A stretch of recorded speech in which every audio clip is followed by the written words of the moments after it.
नमस्कार, मैं हूं सुशांत सिन्हा और इस वक्त हमारे साथ जुड़ रहे हैं बीजेपी के वरिष्ठ नेता केंद्रीय मंत्री महेश शर्मा। दरअसल बीजेपी ने उत्तर लिस्ट जारी कर दी है और दिल्ली से सटे गौतम बुद्ध नगर की हाई प्रोफाइल सीट पर महेश शर्मा को फिर से टिकट दिया गया है। उन्होंने अपना नॉमिनेशन भी फाइल कर दिया और इस वक्त हमारे साथ बातचीत के लिए सीधे जुड़ रहे हैं। महेश जी, बहुत स्वागत है आपका इंडिया टीवी पर।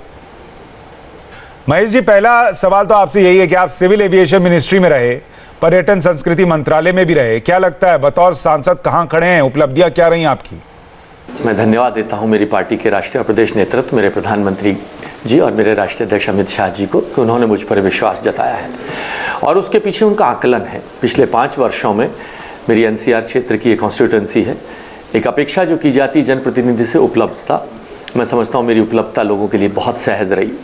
मुझे एक ऐसे नेता के मार्गदर्शन में काम करने का मौका मिला है, नरेंद्र मोदी जैसे नेता के 4 मंत्रालयों में काम करने का मौका मिला स्वतंत्र प्रभार मंत्री के रूप में। और मैं समझता हूं कि जब मैं एविएशन मिनिस्टर पहली बार बना तो मैंने अपनी लड़ाई शुरू करी थी कि अपने क्षेत्र को देश का पहला एनसीआर क्षेत्र का दूसरा एयरपोर्ट मिले। मुझे खुशी है माननीय प्रधानमंत्री जी ने 50 समझता हूं कि इसके अंदर 50,000 करोड़ का इन्वेस्टमेंट होगा इस एयरपोर्ट के अंदर, अकेले के अंदर, और देश का सबसे बड़ा एयरपोर्ट जहां कार्गो भी होगा, एयरपोर्ट हवाई जहाज रिपेयर का काम भी होगा, 1 लाख से ज़्यादा लोगों को रोजगार मिलेगा। और दूसरा, एनसीआर की ज़रूरत, बहुत बड़ी ज़रूरत को पूरा किया है। जेवर क्षेत्र जो पिछड़ा माना जाता था, वहाँ पर 5,000 हेक्टेयर में बनने वाला ये हवाई अड्डा लाखों युवाओं को रोजगार देगा। मैं समझता हूँ कि एक बहुत बड़ी मांग और ज़रूरत पूरी हुई है अपने इस क्षेत्र की। कभी किसी ने कल्पना नहीं की थी कि जेवर तक मेट्रो ट्रेन पहुंचेगी। मेट्रो का जाल पूरे गौतम बुद्ध नगर के अंदर किस तरह से बढ़ा है, ये अपने आप में मिसाल है।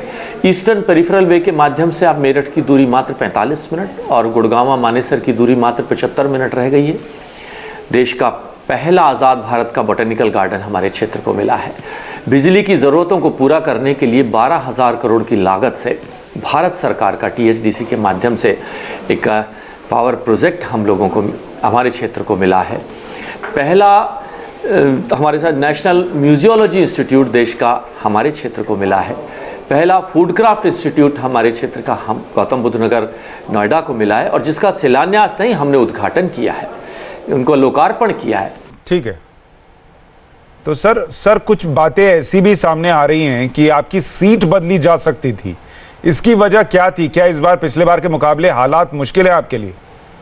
पार्टी का मैं एक सिपाही हूं, मेरे खानदान में किसी ने राजनीति नहीं करी। जब पार्टी ने जो मुझे जिम्मेदारी दी, मैंने उसको सहर्ष स्वीकार किया है। पार्टी ने मुझे यहां से दोबारा भेजा, पार्टी मुझे कहीं से भी अगर भेजती तो मैंने पार्टी से कहा था कि आप मुझे जो भी उचित समझें, जहां से भी समझें, आपका हक है।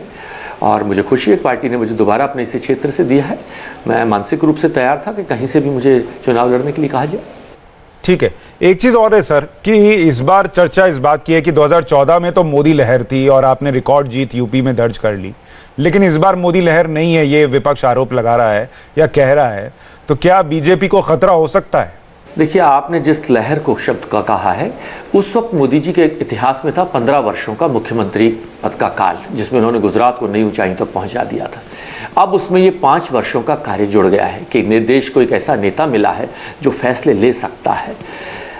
डिमोनेटाइजेशन का फैसला, 1 रैंक 1 पेंशन का फैसला, जीएसटी का पूरे देश का एक टैक्स हो, ये फैसला, देश के 10 करोड़ परिवार यानी 50 करोड़ जनसंख्या को 5 लाख रुपए तक का मेडिकल सुरक्षा कवर देना, हर घर तक बिजली पहुंचाना, हर घर तक गैस का कनेक्शन पहुंचाना, गरीबों के लिए घर पहुंचाना, देश के टॉयलेट पहुंचाना, ये कल्पना किसकी हो सकती है? 10% रिजर्वेशन अपर कास्ट को देना, एक ऐसा नेता आज हमें मिला है। मैं अगर इस सुनामी को अगर आप उचित समझे तो वो लहर थी, ये सुनामी होगी। तो 2014 और 19 का मुकाबला अगर करें सर, तो इस बार राह आसान है, मुश्किल है, चुनौतियां क्या रहेंगी? देखिए, मैं तो उस बार से बहुत आसान समझ रहा हूं। 2014 में जिस तरह से हम पहली बार देश के सामने अपना विकास का नक्शा लेकर गए थे, इस बार हम उस नक्शे में रंग भर चुके हैं, वह नक्शा धरातल पर आ चुका है। तो मैं समझता हूं कि पिछले बार से हमें और आसान होगा इस बार का चुनाव, क्योंकि इस बार हमने सब चीजों को धरातल पर लाए। कोई एक विषय ऐसा बताएं जिस पर खाली घोषणा हुई और काम ना शुरू हो। तो सर इस बार आप कह रहे हैं काम बहुत कर दिया और इसीलिए आप निश्चिंत हैं, लेकिन जो समाजवादी पार्टी और बीएसपी का गठबंधन है, उससे कोई चुनौती है, उससे कोई खतरा है आपको?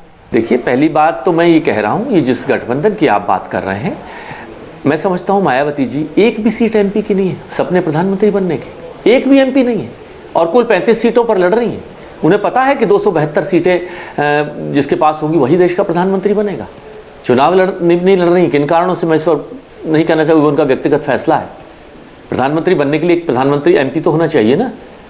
आज दूसरा सवाल ये उठता है, उनके साथ 35 सीटों पर तुम्हारे अखिलेश जी लड़ रहे हैं, दोनों मिलकर 70 होते हैं, 2 सीटों पर अजीत सिंह जी लड़ रहे हैं, सो कॉल्ड जो गठबंधन उत्तर प्रदेश की अगर हम बात करें तो 72 सीटों पर ये चुनाव लड़ रहे हैं, 272 सीटों पर प्रधानमंत्री का चुनाव होना है। और क्या इनका इतिहास है?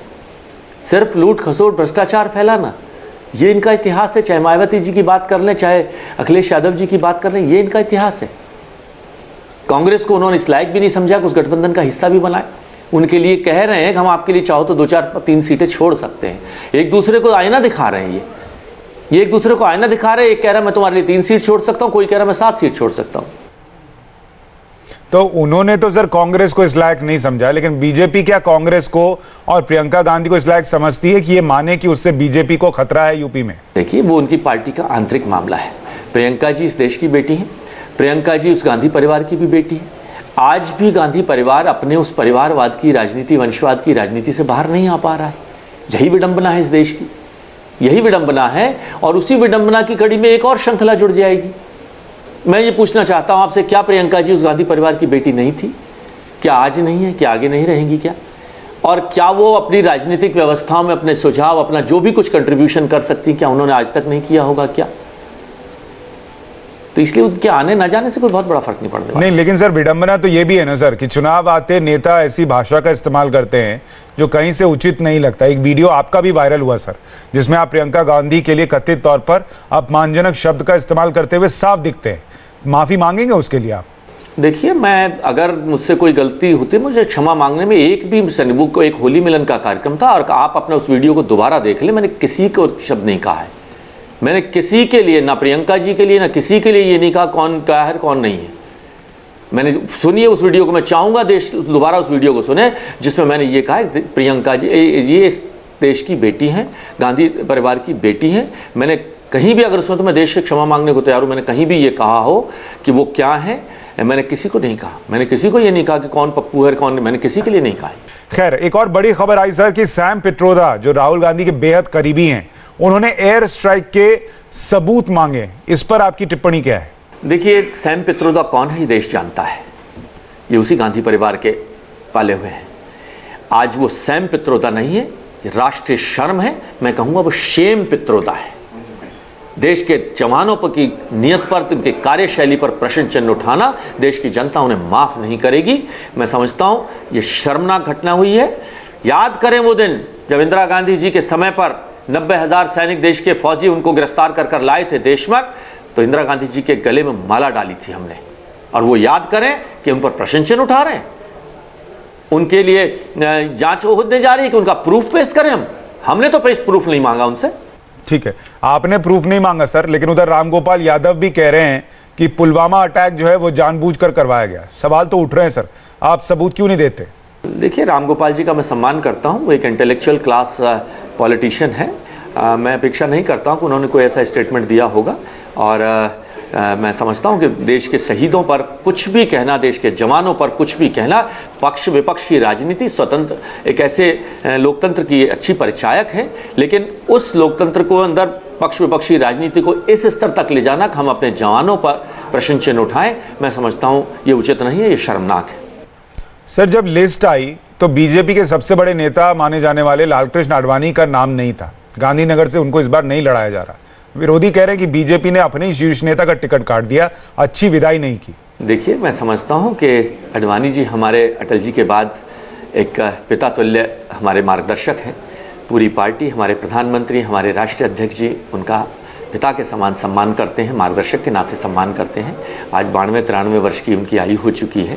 और कोई भी फैसला जो लिया गया है, हालांकि ये मेरी हैसियत नहीं कि मैं उस फैसले पर कोई टिप्पणी करूं या कोई विश्लेषण उसका करूं, लेकिन मुझे पूरा विश्वास है उनका सम्मान हमारे लिए सर्वोपरि है। और उनकी सहमति से, उनकी सलाह से ही जो भी फैसला लिया गया होगा और लिया भी जाएगा। चलिए, बहुत शुक्रिया महेश जी, आपने वक्त निकाला और हमसे इतनी चर्चा की। बहुत बहुत शुक्रिया आपका।